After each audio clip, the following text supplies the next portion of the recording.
Oh, hello. Welcome to the Woke is Broke podcast. I'm your host, as always, Joshua Stanko. And today, in the world where there's news every second of every hour, I thought I'd do a little bonus episode for you guys today. So let's get into it, shall we? Now I'd like to take you back in time, if you'll join me, to the year 1986, where conservative author and academic William F. Buckley Jr. participated in a debate with a number of leftists, one of whom was the superintendent of schools of California at the time, Bill Honig. A debate covering the privatization of schooling systems. William F. Buckley Jr. was advocating for school voucher programs, basically, right? And that the privatization of education should be expanded upon.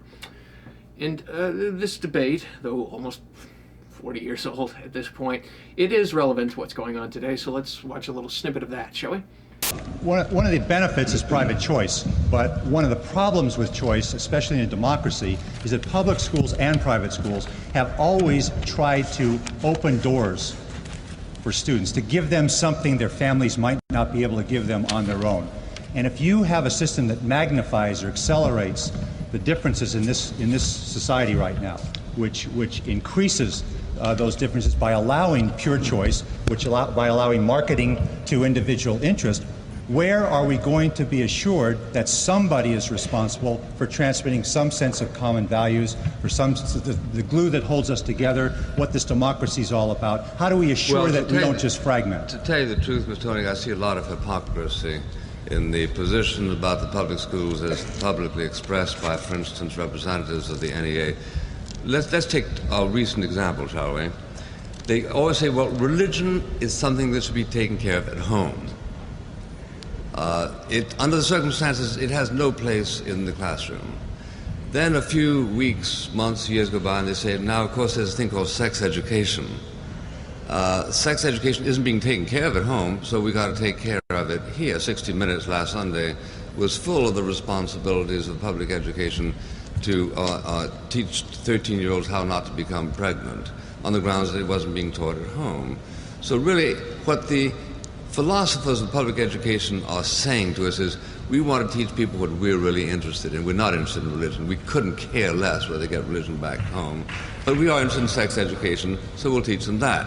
I say, let us remember that the parents ought to remain dominant in these matters, and that it is they who ought to be able to select those schools that transmit those values concerning which they feel most ardently.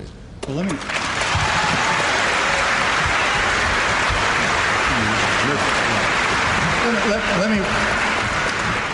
me respond as one educator with a very definite philosophy, and that philosophy is that the schools are responsible for transmitting our basic beliefs and values in this country, and that is one. Let me finish, please. And that is one of our objectives. And the question is, how effectively do we do that? We think that the role of religion in the creation of this country, the biblical tradition, all of that should be studied in school. If you're telling me that we suffer in America from the notion that there is no academic responsibility to forward values, then I welcome your reiteration of the thesis of a book I wrote 35 years ago called The Superstitions of Academic Freedom, in which I pointed out that the notion that a teacher shouldn't say that the Declaration of Independence is a superior document to Marx's manifesto, because academic freedom takes a position that no positions are finally validated, is simply incorrect. But we live in a pluralist society,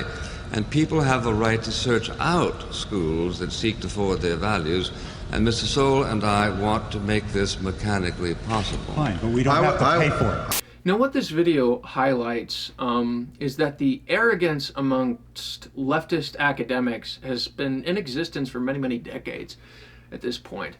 And William F. Buckley Jr. is absolutely right in his assertion that teachers just want to be able to teach whatever they want to your kids. And the thing is that the guy he was debating, what was it, Bill Honig, he doesn't even dispute this. He openly says it, that the public school system needs to be the one to teach values to your children, right? To teach common values to your children so that there is a glue that holds us all together. Otherwise, it's just going to lead to a fracturing of values at least he's honest about it. But my God, just the arrogance amongst leftist academics is utterly astounding. And if you watch this whole debate, and I highly encourage you to watch it, what you'll see is that the leftists in this debate get very, very emotional very, very quickly. You always see this, right? These so-called enlightened, right? Losing their minds, getting emotional, screaming, getting angry, getting upset, right? When they're debating somebody on the right. And why is that? It's because their arguments, right, their beliefs, their values aren't predicated on intellectualism. They aren't predicated on facts or numbers. Their arguments are based on emotion.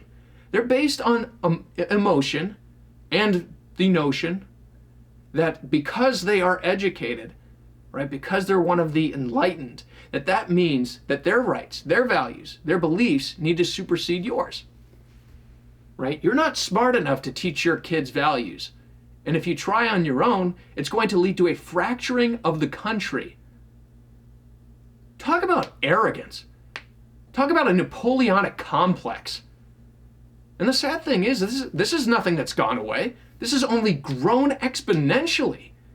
And what have we seen? What have we seen if not a fracturing of values in this country? I mean, you want to talk about the glue that held America together. How about the common beliefs for decades? That the principles of the founding fathers, that the documents that lay the basis, the foundation to this country, the documents like the Declaration of Independence, the Constitution, right, the Bill of Rights, that these were objectively good things that led to America being a beacon to the world, that led to objectively good things like individualism, individual liberty, having the right to do what you ought. Right? Those are the values that held America together, right? Things like patriotism. And yet these arbiters of truth say that's all garbage, right? The things that are going to hold us together are teaching your 7-year-olds that a boy can have his balls chopped off and magically become a girl. And if the parents don't like it, it's because they're stupid. It's because they're not educated like us. Right? This idea that a teacher can go through college and then enter the public education system and think that they have somehow earned the right to tell your children what they should and should not believe when it comes to values, right? They don't bother teaching historical facts or mathematical facts or scientific facts or grammatical facts. They want to teach your kids their personal beliefs and their personal interpretation of those facts. And if you as a parent don't agree with them, it's because you don't know any better. It's not that the kid doesn't know any better. It's because you don't know any better. You're just too stupid. You're just not educated enough, right? Because if you were, you would agree with me. That's what they're saying. Nobody has the right to take your kid away from you. Nobody has the right to take your right as a parent to teach and instill your values to your children away from you. Short of actual abuse, obviously. But let's get real for a second here. You want to see the natural endpoint of what these people's values does to your kids? You want to see what it looks like when your kids are raised using their values? This is what it looks like.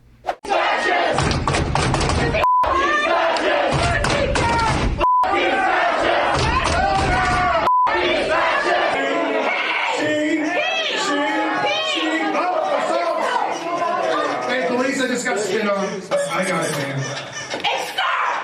It's sorry, man. It's sir! Man. It's disrespectful. It's disrespectful right here. You're a woman. He's a man. He's a man. Do you actually believe that if someone disagrees with something, you can stand up and spit on them? That's how yes, this is not disrespected.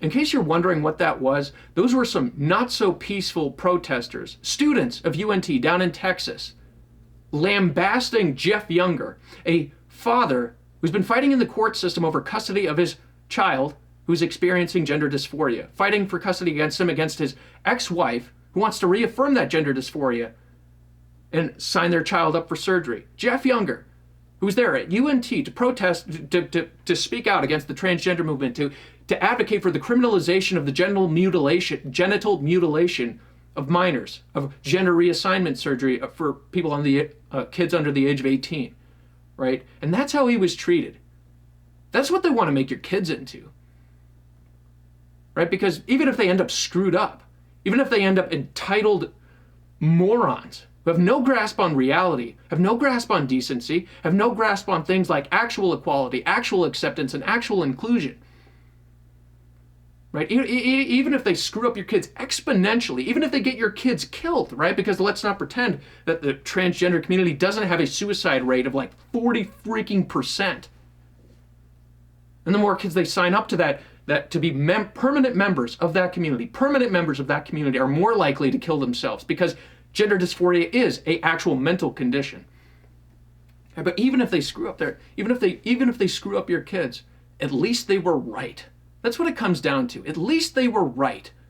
At least they were helping to create a more equitable world.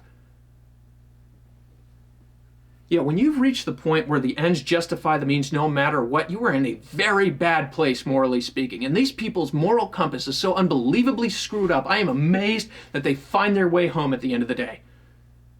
It's absolutely astounding.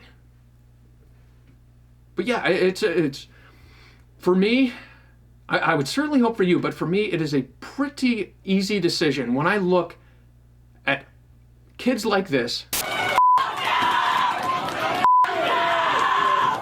and I look to how they got there, and I look to the values that were taught to them by these educators, and I say, I don't want my children anywhere near that. And neither should you. I mean, privatization of education at this point may be the only thing to get us out of there. A school voucher system that would actually hold educators accountable. Demand that they cut this crap out and they do their damn job, and they're not going to have a job. That's really the only way to overcome this whole fiasco in the schooling system. So I did want to cover this before we wrap up today. If ever you were unsure as to the objectivity of our mainstream news organizations, or whether or not our mainstream news organizations were just a bunch of lying, biased hacks, look no further than this.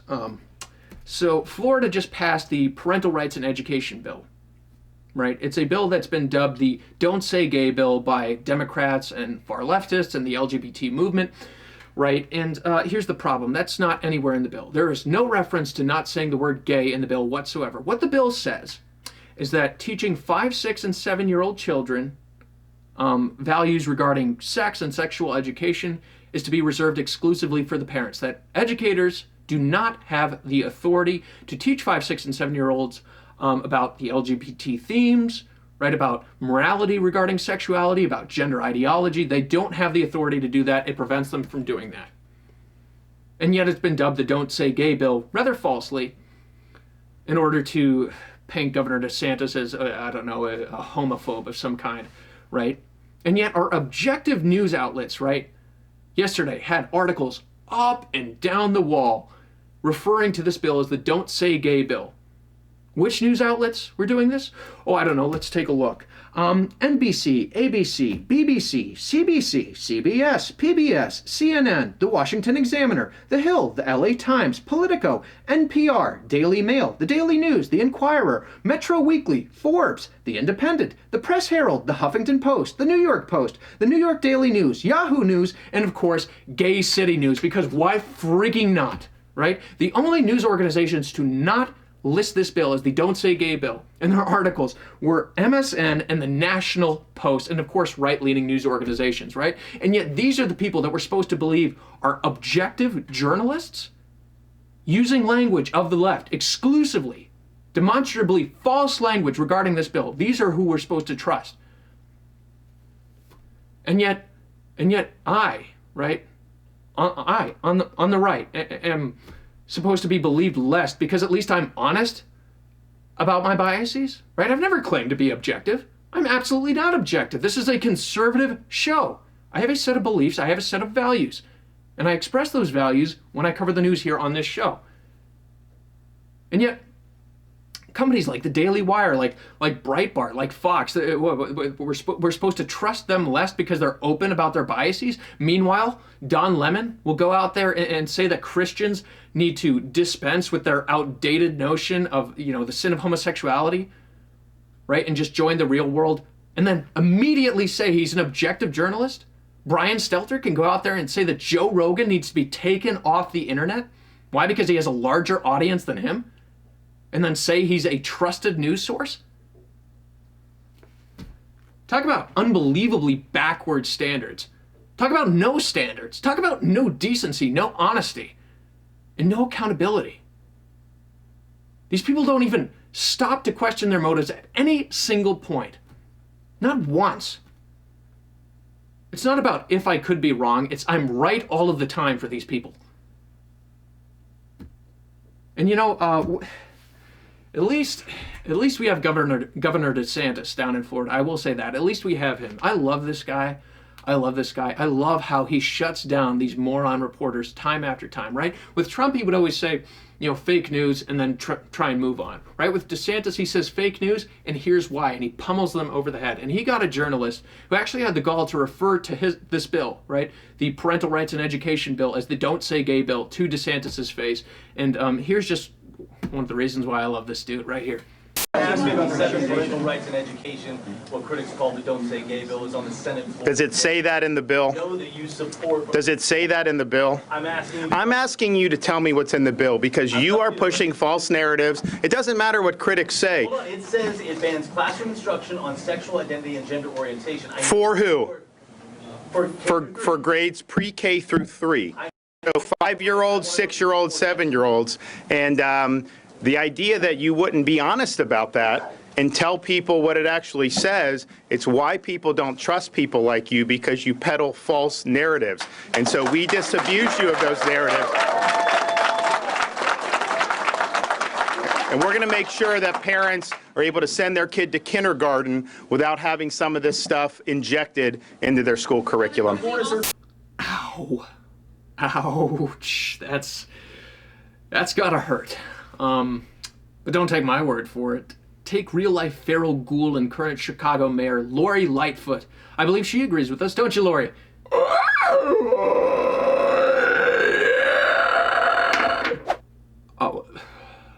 I'll be honest, I don't actually speak feral ghoul, but I believe she was agreeing with us. Just got a translation from her office. She said, I hate white people and I'm ugly as sin.